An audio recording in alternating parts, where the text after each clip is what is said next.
Мы привыкли считать викингов налетчиками и воинами. О том, что следовало за окончанием битвы, говорится редко. Когда стихал звон топоров и рушились стены щитов, начинался настоящий кошмар. Не для мужчин, безжизненно лежащих на земле. Их боль закончилась. Это были их жены, их дочери. Каждая женщина, пережившая набег, они сталкивались с чем-то гораздо худшим. То, что викинги причиняли им, заставляло смерть казаться милосердной. Вы верите, что понимаете жестокость викингов? Саги едва осмеливаются намекнуть на то, что было дальше. Если вас интересует документированная история эпохи викингов и скандинавов, обязательно подпишитесь. Это помогает нам продолжать эту работу. Дайте нам знать в комментариях, из какого города вы смотрите. Все это основано на источниках, от записей очевидца Ибн Фадлана до археологических находок на невольничьих рынках Дублина. Теперь вернемся к истории. Монастырь в Конмакно пал перед Торгельсом и его флотом. 43 монаха были зарублены, защищая алтарь. Хронист описывает резню, затем умолкает о том, что постигло женщин, но свидетельства сохранились. Цепи. Раскопки в дублинском Вудки обнаружили остатки невольничьего рынка. Железные кандалы, подогнанные под женские запястья, ножные кольца, достаточно маленькие для детей, и складские постройки, предназначенные для живого груза. Скандинавы Дублина грабили не только золото и серебро, они грабили тела. Плененная жена становилась товаром, а не человеком. На рынках цена холодно рассчитывалась. 20 серебром за молодую женщину, 15 за мать, 10 за раненную при захвате. Эти цифры вырезаны на рунических надписях в Шлезвиге.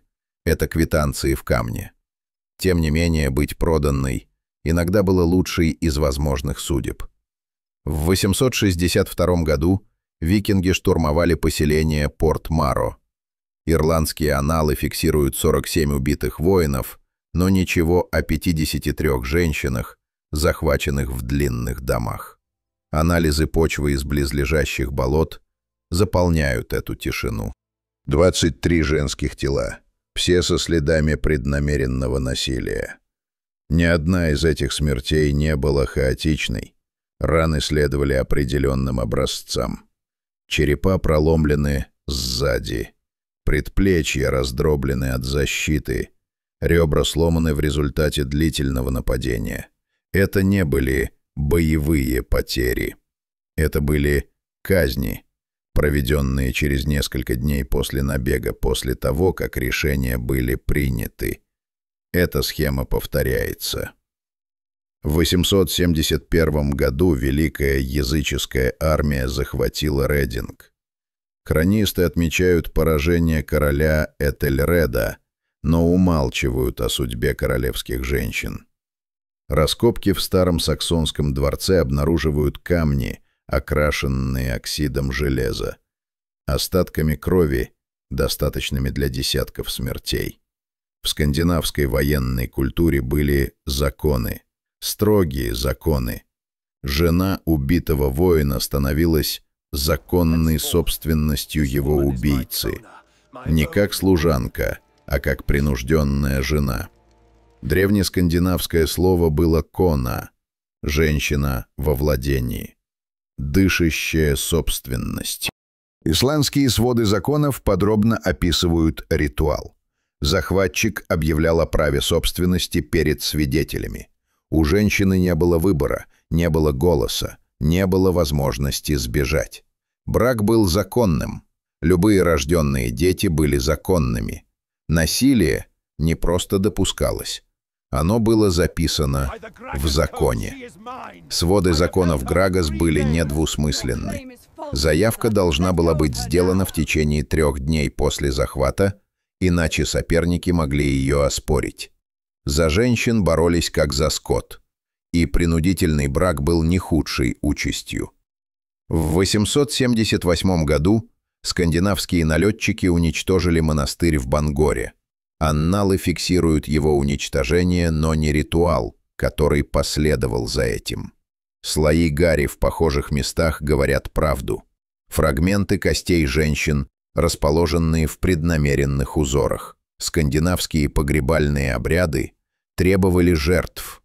Когда воин умирал, умирали и его лошади, его оружие, его женщины. Ибн Фадлан описывает такую сцену на Волге в 921 году.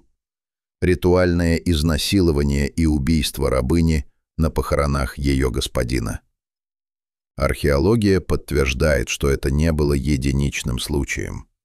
Лодочные захоронения по всей Скандинавии содержат женские скелеты со следами удушения, следами наркотиков в зубах, свидетельствами того, что перед смертью их усмиряли беленой.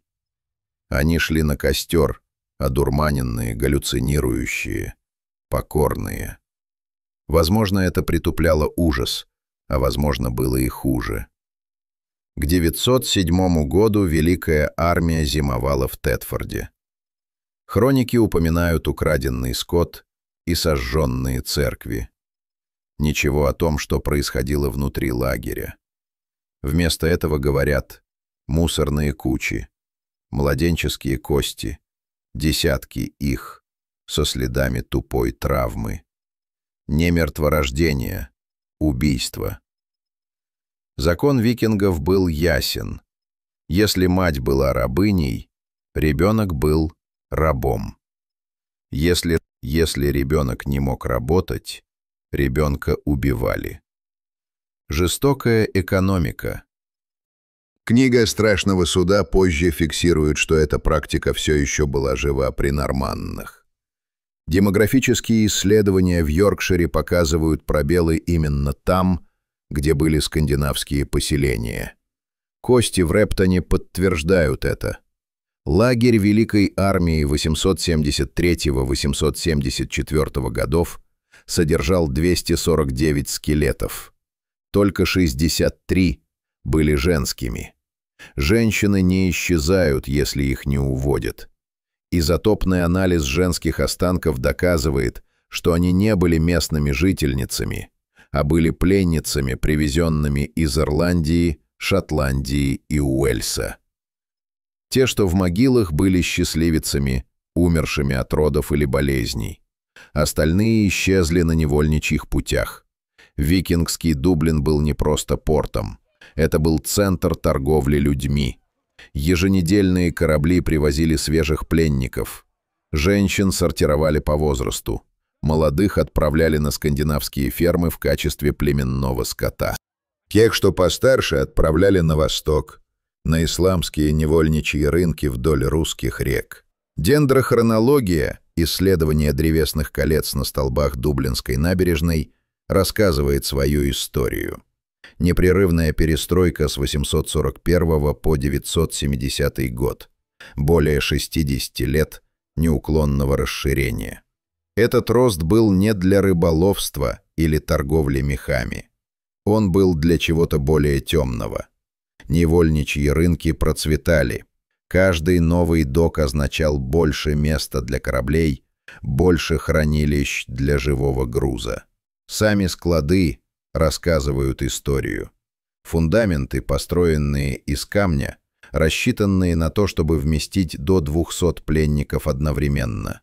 Дренажные каналы, вырезанные в полах, не для ливневой воды, для человеческих отходов. Это не были временные загоны для содержания заключенных перед транспортировкой. Это были долгосрочные хранилища, людские склады. Арабские хронисты IX века описывали караваны рабов-викингов, которые доходили до самого Багдада. Женщины достигали премиальных цен на восточных рынках. Светлокожие женщины из германских и кельтских земель считались редкой роскошью, выставляемой на показ как экзотические товары. Викинги понимали своих покупателей и обеспечивали торговлю с безжалостной эффективностью. Если вы цените подобную документированную историю викингов и скандинавов, не забудьте подписаться. Это помогает нам.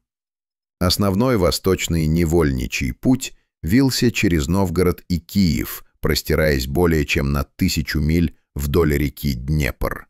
Были найдены вырезанные рунами корабельные манифесты, в которых рабы перечислялись наряду с янтарем и мехами. Цифры леденят кровь. Около 20 женщин на корабль. Стандартный груз. Но плен не был худшей участью, которая могла постигнуть женщину. Это была не продажа, это был не принудительный брак. Это было даже не ритуальное жертвоприношение. Самая ужасающая участь ожидала женщин, осмелившихся сопротивляться.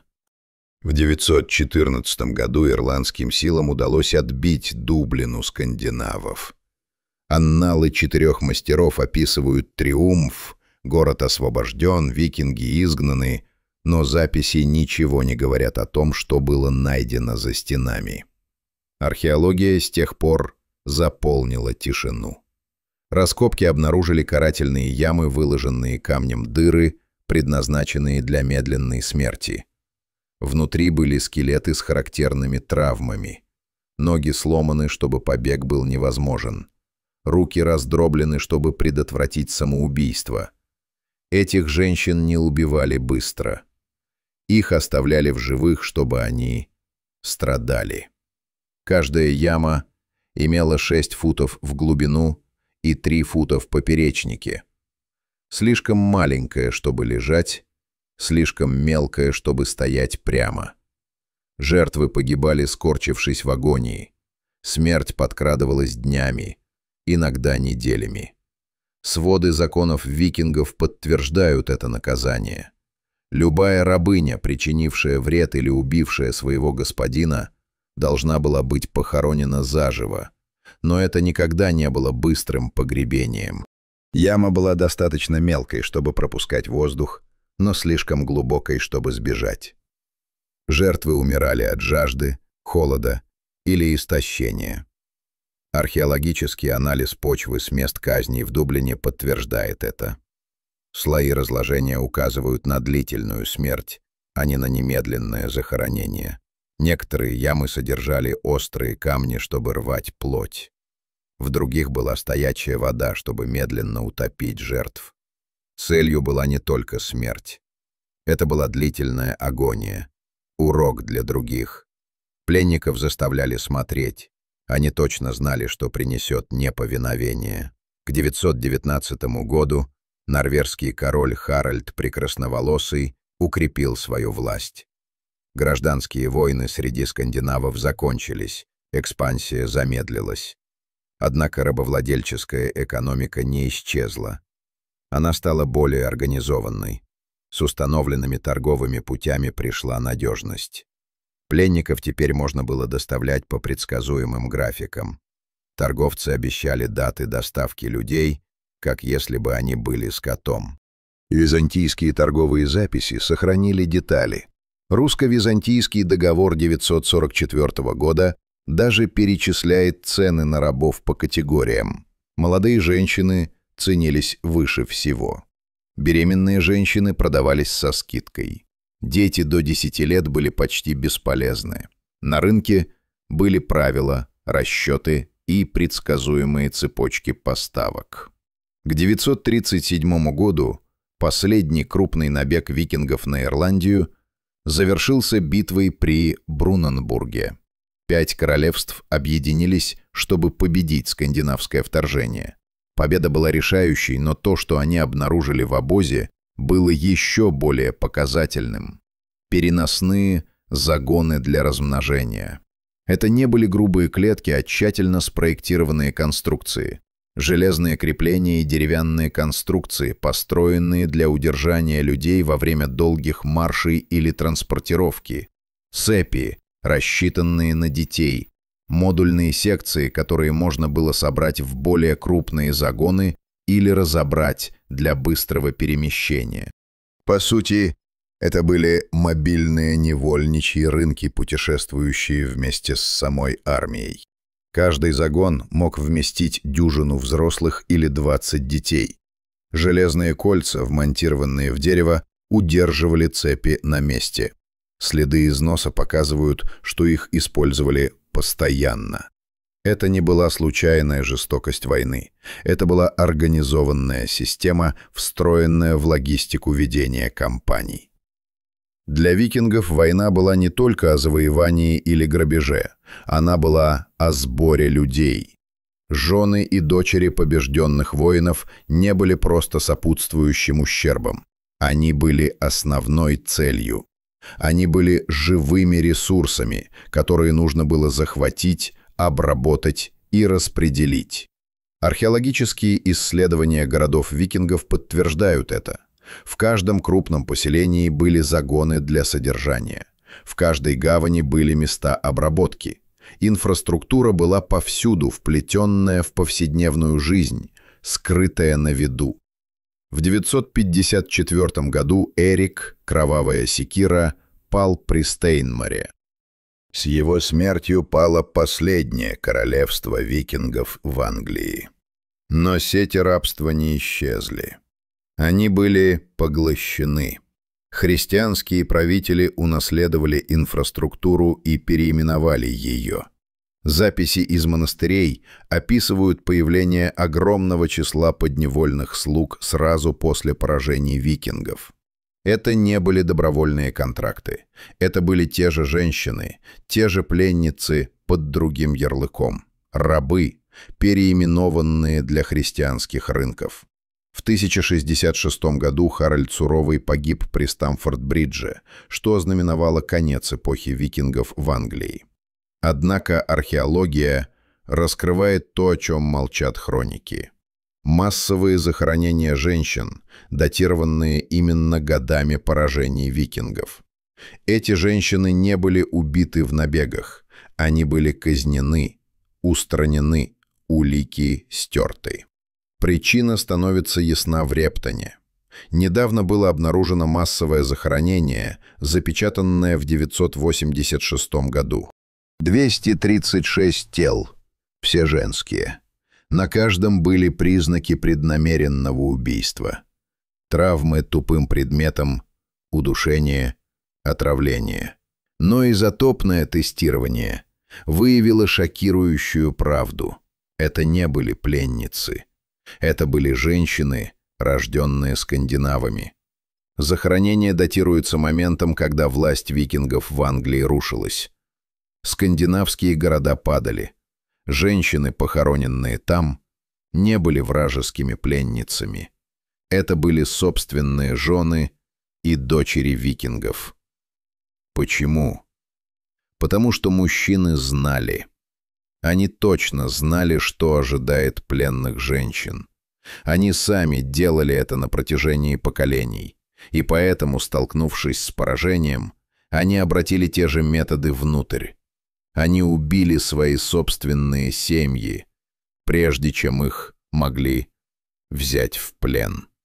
Анализ почвы с места в Рептоне показывает, что убийства были растянуты, происходили в течение нескольких дней.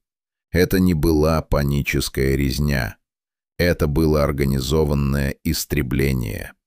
Отцы, обрывающие жизни своих дочерей.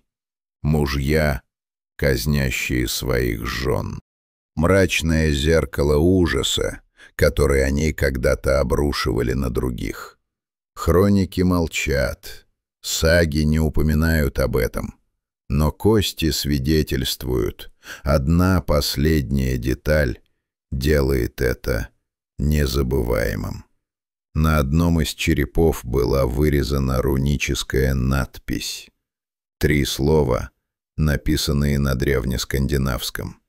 «Мне так лучше».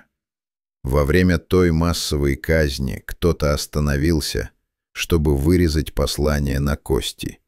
Оправдание. Даже в разгар бойни им нужно было верить, что они правы. Череп принадлежал девочке, не старше 12 или 14 лет.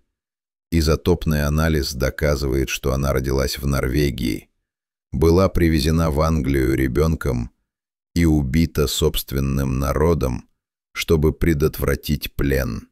Резьба была сделана после смерти.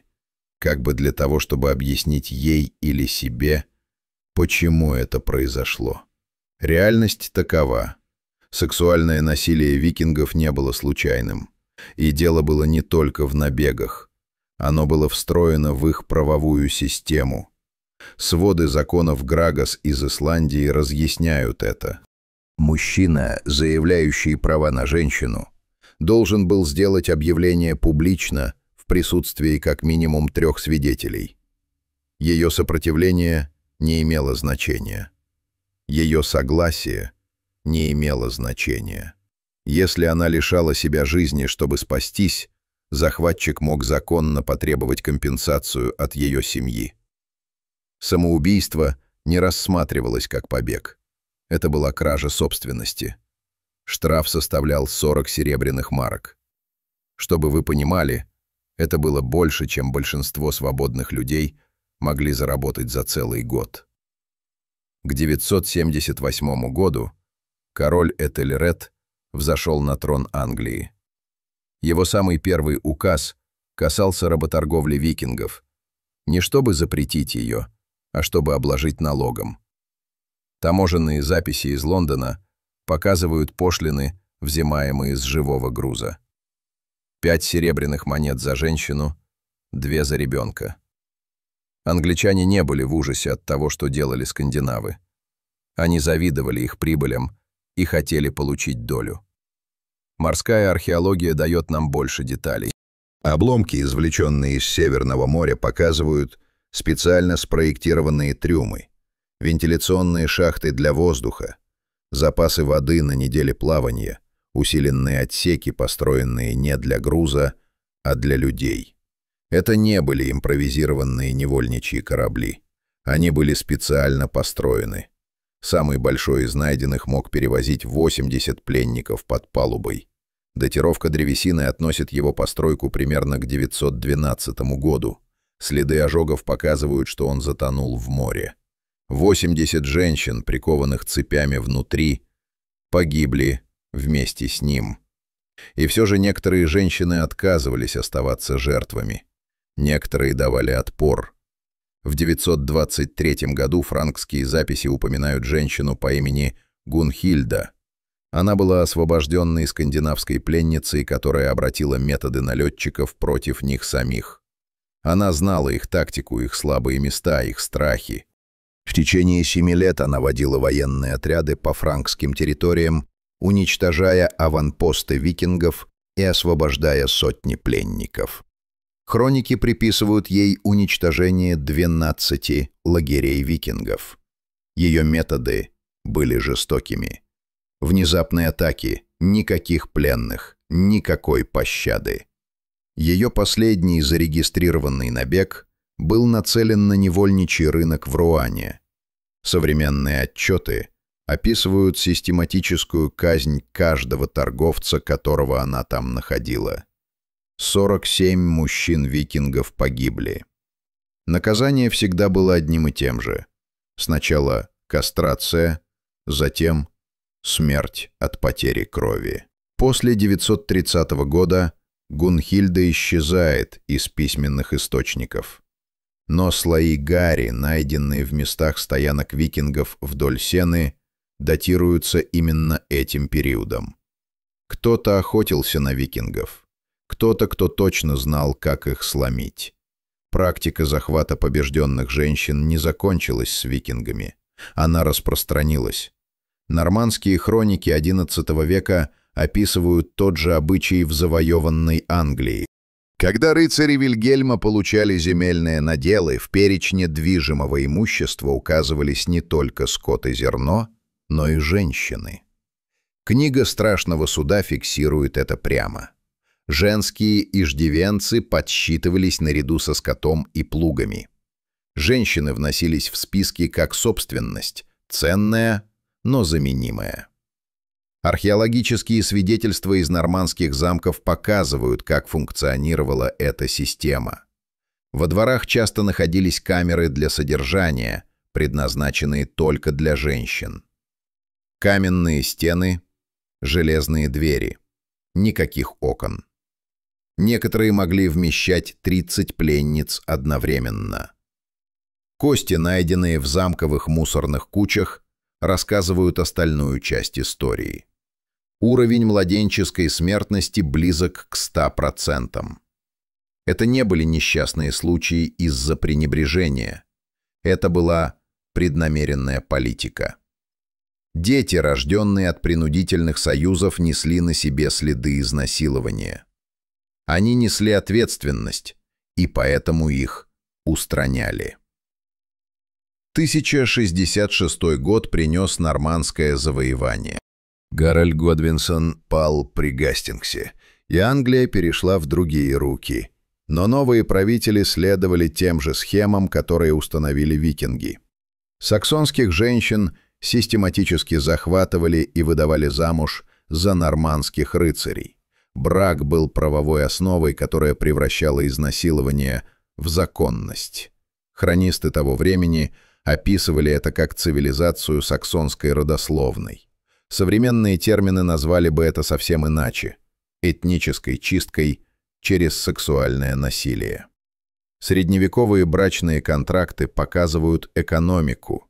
Саксонские наследницы ценились высоко, не из-за любви или семейных союзов, а потому что их земли могли быть поглощены нормандским контролем.